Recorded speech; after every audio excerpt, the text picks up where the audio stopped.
They once had fame, money, and millions of fans, but some eventually lost everything and ended up sleeping in cars, shelters, or on the streets. How did their lives collapse so completely? Subscribe to Hollywood Legends. Remembered as we reveal 18 celebrities who became homeless without the public ever knowing. Margot Kidder. In 1978, Margot Kidder became internationally known as Lois Lane in Superman.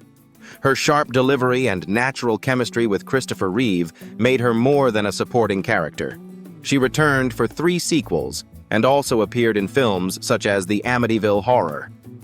For several years, she had the career many actors wanted. Her problems did not begin with one bad decision. In 1990, a car accident injured her spine and left her unable to work for nearly 2 years. Medical bills and lost income pushed her deep into debt. Kidder was also living with bipolar disorder, a condition she had struggled to accept. In 1996, during a severe manic episode, she disappeared in Los Angeles and was later found frightened, disoriented, and without stable shelter. The photographs and headlines turned a health crisis into public entertainment. How quickly can Hollywood turn a respected actress into a tabloid story? After receiving psychiatric care, Kidder began rebuilding her life. She returned to acting through smaller films, television, and stage work. More importantly, she spoke openly about bipolar disorder at a time when many celebrities still hid mental health problems. She later appeared in Smallville and won a Daytime Emmy for R.L. Stine's The Haunting Hour. Margot Kidder never returned to the blockbuster status she had during Superman, but she did not disappear. She continued working, supported political causes, and used her experience to challenge the shame surrounding mental illness. Her breakdown became the part tabloids remembered. Haim. Haim was only 14 when his performance in Lucas showed that he could carry a serious film. A year later, the Lost Boys turned him into a full teen idol. His face appeared in magazines, fans followed every move, and his partnership with Corey Feldman became one of the best-known friendships in 1980s Hollywood. More films followed, including License to Drive and Dream, a Little Dream. The success arrived before Haim had any real control over his life. Substance abuse began while he was still young and continued for years. As his behavior became less dependable, major roles disappeared. Financial problems followed, and repeated treatment programs failed to produce lasting stability. By the 1990s, the actor, once expected to become a major adult star, was working mostly in low-budget films. Did Hollywood try to help Haim, or did it simply wait for him to fail? Haim continued attempting comebacks. He reunited with Feldman for the reality series The Two Coreys, but the program also showed how badly addiction and old resentment had affected him. He spoke openly about wanting to work again, yet producers remained hesitant, and his health kept getting worse. Haim died in 2010 at the age of 38. Early reports suggested an overdose, which seemed believable because of his history. The official autopsy told a different story. He died from pneumonia, complicated by serious heart, lung, and blood vessel problems. Drugs found in his system were not considered a cause. His addiction damaged his career and left him financially unstable, but it did not directly kill him. That distinction matters. Haim was more than another fallen teen idol. He was a talented actor whose adult life never found the stability his childhood career required. Jan Michael Vincent. The helicopter action series Airwolf made John Michael Vincent one of television's highest-paid stars in the mid-1980s. As pilot Stringfellow Hawk, he looked calm, confident, and completely in control. Long before that, he had worked with Charles Bronson in The Mechanic Burt Reynolds in Hooper and earned praise for Big Wednesday and The Winds of War. Hollywood saw him as a dependable leading man with the looks to stay on top. Away from the camera, Vincent's life was becoming harder to manage. Alcohol and drug problems affected his work relationships and reputation. Arrests, lawsuits, and repeated reports of trouble made producers less willing to hire him.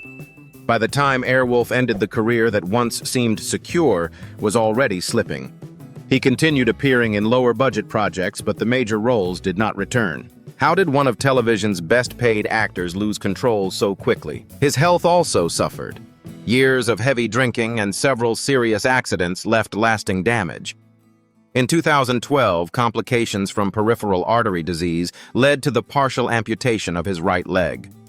Later interviews showed a man far removed from the action star audiences remembered still dealing with alcohol problems, medical issues, and unpaid taxes. Jan-Michael Vincent died in 2019 from cardiac arrest while hospitalized in North Carolina. He was 74 by most accounts. His final years were quiet compared with the height of Airwolf, but the decline was not sudden. It happened through years of addiction-damaged health and lost opportunities. The old episodes still preserve the confident pilot. What viewers could not see was how difficult the man's life had become once the cameras stopped. Erin Moran. For 11 seasons, viewers watched Erin Moran grow up as Joni Cunningham on Happy Days. She joined the sitcom at 13 and became known as Richie Cunningham's spirited younger sister. The role made her part of one of television's most popular families, and the spin-off Joni Loves Chachi briefly gave her a series of her own. But when the shows ended, Moran struggled to find steady acting work. Guest appearances followed, yet nothing matched the success of Happy Days. As the years passed, her money problems became public. Her California home went into foreclosure, and she later lived in Indiana with her husband and mother-in-law. Reports also placed the couple in a motel during a particularly difficult period. How does someone known by millions end up fighting just to keep a stable home? The tabloids treated Moran's situation as another former child star collapse. Stories focused on drinking, financial trouble, and photographs that showed how much she had changed. Some of that struggle was real, but the coverage often ignored how hard it can be to build an ordinary adult life after growing up on a television set. In late 2016, Moran was diagnosed with advanced throat cancer. The illness progressed quickly. She died at her Indiana home in April 2017 at the age of 56. Early speculation immediately returned to alcohol and drugs, but the coroner found that she died from complications of stage 4 cancer. No illegal narcotics were found in her home. Erin Moran's later years were difficult, but they should not be reduced to gossip. She was a child performer whose most famous role followed her for life, even after Hollywood had stopped offering her a place. Leif Garrett. In the late 1970s, Leif Garrett's face appeared on bedroom walls across America. He had started acting as a child, but music turned him into a major teen idol. Songs like I Was Made for Dancin' brought screaming fans television appearances and money that seemed unlikely to end. Behind the magazine covers, however, Garrett was already using drugs and living with very little supervision. A serious turning point came in 1979 when Garrett crashed a car while under the influence. His friend Roland Winkler, who was riding with him, was left paralyzed. Garrett was still a teenager, but the guilt and legal consequences followed him for decades. He later admitted that he continued using drugs rather than dealing with what had happened. How does someone recover when one reckless night changes 2 lives forever? As his popularity faded, Garrett's addiction became more visible. Record sales slowed, acting opportunities disappeared, and arrests replaced the publicity that once promoted his career. He faced repeated drug charges, entered rehabilitation several times, and struggled financially. The former teen idol who had once earned large paychecks was eventually taking reality TV appearances and small projects simply to remain visible and support himself. Garrett continued attempting comebacks, but addiction repeatedly interrupted them. He appeared on Celebrity Rehab with Dr. Drew and later spoke openly about heroin use, childhood exploitation, and how adults around him had treated his fame as a business. Leif Garrett did not lose everything in one dramatic moment. His decline happened through years of drug use, damaged relationships, legal trouble, and missed opportunities. He survived, but the career and financial security built during his teenage years were largely gone.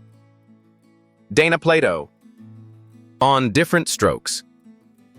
Dana Plato played Kimberly Drummond, a teenager living in a wealthy Manhattan home with a loving television family. The series made her recognizable across America and gave viewers the impression that she had a secure future. But once she left the show, the life waiting for her looked nothing like the one audiences saw each week. Adult roles were difficult to find, and the money she had earned as a young actress did not provide lasting security. Plato later said that an accountant had disappeared with much of her savings. Her marriage ended, she lost custody of her son, and substance abuse made an already unstable situation worse. Small films and controversial appearances replaced network television, while public interest focused more on her problems than her acting. How could a former primetime star end up robbing a video store for less than $200? That happened in Las Vegas in 1991. The clerk recognized Plato immediately, and she was arrested soon afterward. She received probation, but the trouble continued. The following year, she was arrested again for forging a prescription and was ordered into treatment.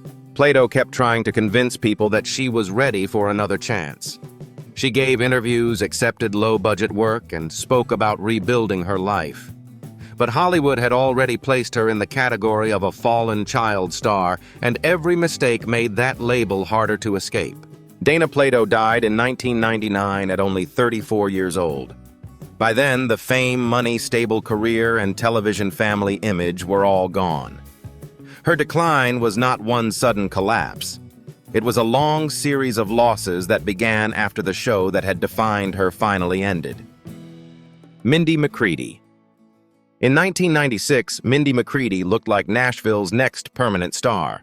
Her debut album, 10,000 Angels, sold millions of copies while Guys Do It All the Time reached #1 on the country chart.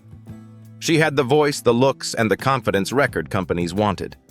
At only 20, she seemed headed for a long career, but the success did not last.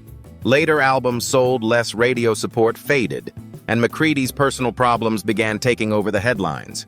She struggled with substance abuse, unstable relationships, and repeated legal trouble. In 2004, she was arrested for using a false prescription to obtain medication.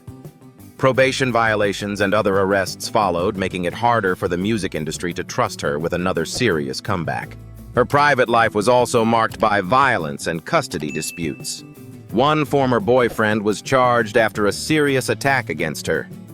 McCready later fought long legal battles involving her oldest son, while her career and finances continued to weaken. How did a singer with a #1 record lose control of nearly every part of her life? She tried to return through new music and appeared on Celebrity Rehab with Dr. Drew, hoping to address her addiction publicly. In 2010, she released an album called I'm Still Here, but the comeback never restored the career she once had. Mindy McCready died in 2013 at the age of 37, after years of addiction, legal problems, family conflict, and serious mental health struggles. By that point, success on the rankings and financial gains were gone. Loni Willison. Loni Willison once worked as a fitness model and appeared at Hollywood events beside her former husband, Baywatch actor Jeremy Jackson. She had a home, regular work, and access to the kind of lifestyle many people associate with Los Angeles success. Within a few years, nearly all of it was gone. Her marriage to Jackson ended in 2014 after a troubled relationship. Willison later described serious conflict and injuries during the marriage, although Jackson disputed parts of her account. After the divorce, her mental health declined, and she began struggling to keep her job and pay her bills. She lost her position at a cosmetic surgery center, then lost her apartment and car. By 2016, Willison was living without stable housing. She was later photographed pushing a shopping cart through Los Angeles, carrying clothing, food, and personal belongings she had collected from the streets. Reports also described drug use, physical health problems, and severe psychological distress. How does someone go from a comfortable life to having nowhere safe to sleep? Friends and former associates tried to arrange treatment and housing, but Willison repeatedly refused long-term assistance. In interviews, she made claims that electricity and indoor environments were harming her, suggesting that her mental condition had made it difficult for her to trust people or accept ordinary shelter. Years after the first photographs appeared, she continued to be seen living on the streets. Her situation was no longer a temporary financial setback. It had become a long-term crisis involving homelessness, addiction, isolation, and untreated illness. Loni Willison's story stands out because the fall happened in public. People could see her, photograph her, and discuss her decline, Yet none of that attention was enough to give her a stable life again. David Cassidy. In 2015, David Cassidy's Florida home was sold at auction after he filed for bankruptcy. It was a hard ending to a financial story that had once included sold-out concerts, hit records, and millions of teenage fans. Cassidy became a major star as Keith Partridge on The Partridge Family. The television series turned him into one of the biggest teen idols of the 1970s, while songs such as I Think I Love You made him successful beyond acting. His face appeared on posters and magazine covers, and crowds followed him wherever he performed. But Cassidy later admitted that the pressure of maintaining that image was difficult. As the years passed, alcohol became a serious problem. His career slowed, expenses continued, and repeated drunk driving arrests damaged what remained of his public reputation. He entered rehabilitation, but sobriety did not last. How does someone once surrounded by screaming fans end up unable to protect his own home? By 2015, Cassidy was facing bankruptcy, divorce debt, and the forced sale of his property. He continued performing because he needed the income even when his health and voice were failing. In 2017, Cassidy announced that he had dementia. Recordings released after his death later quoted him saying there was no sign of the disease and that alcohol had caused his liver damage. He admitted that he had not been honest about continuing to drink. David Cassidy died later that year at 67 after suffering liver and kidney failure. His music remained familiar, but the money, stability, and control that once came with fame had disappeared long before his final performance. MC Hammer. In 1996, MC Hammer filed for bankruptcy only a few years after becoming one of the highest-earning performers in music. At his peak, You Can't Touch This had made him a global star. His albums sold millions, his videos dominated MTV, and his oversized pants became part of popular culture. The money came quickly, and Hammer spent as though the success would continue forever. He built a large California mansion, bought expensive cars, and supported an enormous payroll that included friends, relatives, dancers, musicians, and staff. Hammer later explained that he felt responsible for helping people from his community, but generosity mixed with poor financial control became impossible to sustain. Touring costs were high, record sales slowed, and tax bills and lawsuits continued arriving even after the biggest checks stopped. How does a man earning millions end up owing more than he owns? By the time Hammer entered bankruptcy, reports placed his debts at more than $13 million. His mansion was sold, much of his property disappeared, and the image of unlimited wealth collapsed. The same public that had celebrated his spending now treated his financial failure as a joke. Hammer did not remain defeated. He continued recording music, became involved in ministry, explored technology and business investments, and accepted that his life would never return to its early 1990s excess. He also spoke openly about the mistakes that had cost him so much. MC Hammer lost the fortune and lifestyle that once made him seem untouchable, but he did not lose everything permanently. Unlike many stars who never recovered from financial ruin, he adjusted, kept working, and built a quieter life after one of entertainment's most famous bankruptcies. Willie Aames.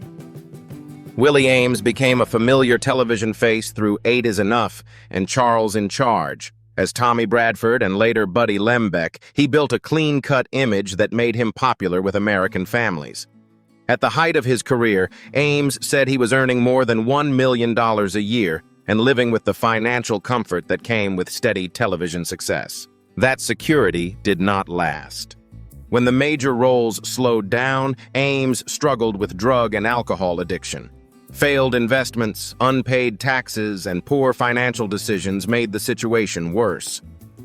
His home went into foreclosure, his vehicle was repossessed, and his marriage ended. He began selling personal belongings and memorabilia from his television years just to raise enough money for basic expenses. How does a well-paid television star end up sleeping underneath bushes and inside parking garages? Aames later admitted that he became virtually homeless. Some nights he stayed with friends while others were spent in public places. The experience was especially humiliating because people still recognized him from television. The fame remained, but the money, home, and security behind it were gone. Rather than waiting for Hollywood to offer another major role, Aames accepted work aboard cruise ships. He began in lower-level positions and eventually became a cruise director. The job provided regular income structure and a chance to rebuild his life away from the industry. Aames later returned to acting in television movies and smaller projects. He never recovered the wealth he once had, but he found stability again. His recovery began when he stopped expecting fame to rescue him and accepted that he would have to start over from the bottom. Natasha Lyonne. American Pie introduced Natasha Lyonne to a huge mainstream audience, but she had already been acting for years. She appeared in Pee-wee's Playhouse as a child, then built a reputation through films such as Slums of Beverly Hills and But I'm a Cheerleader. Her raspy voice, sharp humor, and unusual screen presence made her stand out from more conventional young actresses. During the early 2000s, her career was overtaken by addiction. Arrests, a drunk driving case, missed court appearances, and unstable behavior made studios view her as a serious risk. She was eventually evicted from an apartment owned by actor Michael Rapaport after complaints from neighbors. Regular work became scarce, and much of the money and professional trust she had built disappeared. How close can someone come to losing everything before deciding to fight back? In 2005, Lyonne was hospitalized with life-threatening health problems that included hepatitis C, a collapsed lung, and a heart infection. She later underwent open-heart surgery. By her own account, she had reached a point where she believed her career and possibly her life was finished. Recovery was slow. Lyonne returned through theater and smaller projects before landing the role of Nikki Nichols in Orange is the New Black in 2013. The performance brought her back to public attention and earned major award recognition. She then moved beyond acting, co-creating, writing, directing, and starring in Russian Doll, followed by Poker Face. Natasha Lyonne did not simply recover the career she had lost. She returned with greater creative control than she had ever possessed before the collapse. Marvin Gaye. Marvin Gaye had changed soul music before his personal life began to collapse. At Motown, he recorded hits such as I Heard It Through the Grapevine, What's Going On, and Let's Get It On. His voice brought him money awards and international respect, but success never gave him a stable private life. By the late 1970s, Gaye was dealing with heavy tax debt, divorce costs, and cocaine addiction. He filed for bankruptcy, lost control of much of his income, and eventually left the United States. After time in London, he moved to Ostend, Belgium, where friends gave him a place to stay and encouraged him to rebuild his health and career. How could one of Motown's greatest stars end up depending on other people for a home? Belgium gave Gaye a temporary recovery. He exercised, returned to recording, and created Sexual Healing, the biggest comeback hit of his career. The song won 2 Grammy Awards and proved that his talent was still intact. But success did not solve the deeper problems. After returning to America, drug use, debt, and family conflict again took control. By 1983, Gaye was living at his parents' house in Los Angeles. It was a painful change for a man who had once filled arenas and helped define American music. In April 1984, one day before his 45th birthday, he was killed by his father during a family dispute. Marvin Gaye did not lose his music or influence. He lost the money, security, independence, and peace that fame had never guaranteed. His final home was the same troubled household he had tried to escape as a young man. Lisa Robin Kelly. Lisa Robin Kelly was best known as Lori Foreman, Eric's attractive and troublemaking older sister on that 70s show. Her sharp delivery made Lori one of the sitcom's most memorable supporting characters. The series became a major hit, and Kelly appeared to have a steady place in television. Behind the scenes, her life was becoming unstable. Kelly later admitted that she developed a serious drinking problem after losing a pregnancy. Her reliability suffered, and she disappeared from the show during its 3rd season. She returned briefly, but the role was eventually given to another actress. Once she lost that 70s show, the acting opportunities became smaller and less frequent. How quickly can one private crisis destroy a career that took years to build? Kelly said she wanted another chance, but her legal problems kept pushing her further away from a comeback. She was arrested for impaired driving in 2010. More arrests and domestic disputes followed in 2012, creating mugshots and headlines that replaced the television image viewers remembered. In 2013, she was arrested again on suspicion of driving under the influence. Kelly continued telling interviewers that she was trying to recover. Shortly before her death, she entered a treatment facility in California. She died there in August 2013 at the age of 43. The Los Angeles County coroner later ruled that her death was an accident caused by multiple drug intoxication. Lisa Robin Kelly lost her role, financial stability, reputation, and chance at a lasting television career. Her decline was public, but the grief and addiction behind it were often treated as entertainment. She remained remembered as Lori Foreman even after her own life had moved far beyond the sitcom. Wesley Snipes. New Jack City white men can't jump, and the Blade films made Wesley Snipes one of Hollywood's biggest stars during the 1990s. He combined martial arts skill with real acting ability, moving between crime dramas, comedy, and action without losing his audience. At the height of his career, Snipes was earning millions and leading a successful movie franchise. Then his tax problems became impossible to ignore. Federal prosecutors said Snipes had failed to file income tax returns for several years, despite earning substantial income. In 2008, a jury convicted him on 3 misdemeanor counts of willfully failing to file returns for 1999, 2000, and 2001. He was acquitted of the more serious conspiracy and fraud charges, but the convictions still carried serious consequences. How did one of Hollywood's highest-paid action stars end up inside a federal prison? A judge sentenced Snipes to 3 years behind bars. After losing his appeals, he began serving the sentence in 2010 and remained in federal custody until 2013, when he completed the final portion under home confinement. The prison term interrupted his career at a time when Hollywood had already begun moving toward younger action stars. Snipes did not return at the same level he had enjoyed during the original Blade years. However, he gradually found work again in films such as The Expendables 3, Dolomite Is My Name, and Coming to America. Wesley Snipes lost years of freedom, major paychecks, and valuable career momentum. But unlike many stars whose legal problems ended everything, he managed to work his way back onto major screens.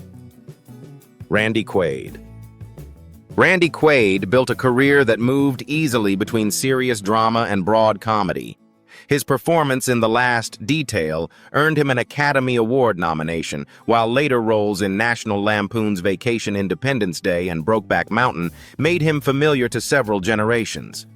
For years, he was respected as a dependable character actor who could make a small role difficult to forget.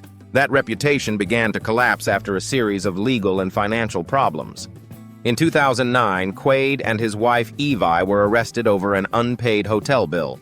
The following year, they were accused of staying illegally in the guest house of a California property they had previously owned. After missing court appearances, the couple left for Canada and sought protection there. How does an Oscar-nominated actor go from major films to living out of a car and avoiding arrest warrants? The situation became stranger when the Quaids publicly claimed that a group they called Hollywood Star Whackers was targeting celebrities and trying to harm them. Their interviews drew ridicule, while their legal problems made regular acting work nearly impossible. During this period, they lived a highly unstable life and sometimes slept in a car filled with their belongings. Quaid was detained again in 2015 while returning to the United States from Canada. Although he later avoided extradition to California, the years of legal chaos had already damaged his career. Randy Quaid did not lose his talent, but he lost the professional stability that had kept him working for decades. His name, once connected to respected performances and popular comedies, became better known for warrants, conspiracy claims, and a public collapse Hollywood never knew how to handle. John Drew Barrymore. John Drew Barrymore made his film debut at 18 with a family name that already carried enormous expectations. He was the son of stage and screen legend John Barrymore, the nephew of Lionel and Ethel Barrymore, and later the father of Drew Barrymore. Early films such as The Sundowner's High Lonesome and While the City Sleeps suggested he might continue the dynasty. But his career never became as stable as his name promised. Arrests for drunk driving, disorderly conduct, violence, and drug possession damaged his reputation while he was still young. Actors' Equity suspended him for a year, and American studios became increasingly reluctant to hire him.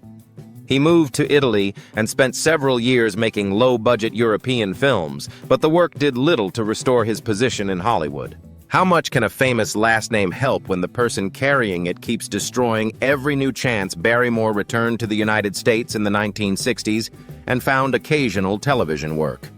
Yet alcohol, drugs, and a volatile temper continued to interfere. By the 1970s, regular acting had nearly ended. His relationship with his children was also badly damaged. Drew Barrymore later described him as largely absent and said the little relationship they had was chaotic and abusive. John Drew Barrymore died in Los Angeles in 2004 at the age of 72. His daughter helped care for him during his final years despite their difficult history. He inherited one of Hollywood's most valuable names, but addiction arrests, broken relationships, and lost opportunities prevented him from building the career many expected. In the end, the Barrymore name survived. His own promise did not. Danny Bonaduce. As Danny Partridge on The Partridge Family, Danny Bonaduce became one of television's most recognizable child actors of the 1970s. His red hair, quick jokes, and confident delivery made him a favorite with viewers. But when the series ended in 1974, the steady work and protection of a hit television show disappeared. Bonaduce later spoke openly about drug and alcohol addiction arrests, financial trouble, and a period when he had no permanent home. He said he sometimes lived in his car and slept behind a dumpster in Hollywood. The strangest part was that people still recognized him. He could sign autographs during the day, then return to a place where he was hiding his belongings and trying to sleep. What does fame really mean when you are recognized everywhere, but have nowhere to live? Unlike many former child stars, Bonaduce eventually found a second career. Radio gave him steady work and allowed him to use the blunt humor and honesty that had once caused problems. He hosted programs in several major cities and spent 12 years on Seattle station KZOK. His life changed again when serious problems with walking and balance forced him away from the microphone. Doctors eventually diagnosed normal pressure hydrocephalus, and he underwent brain surgery in 2023. Later that year, he retired from radio. Danny Bonaduce lost money, stability, acting opportunities, and at one point even a safe place to sleep. But he did not remain on the streets. Radio helped him rebuild, and speaking openly about addiction and illness gave his public life a purpose beyond the child role that first made him famous.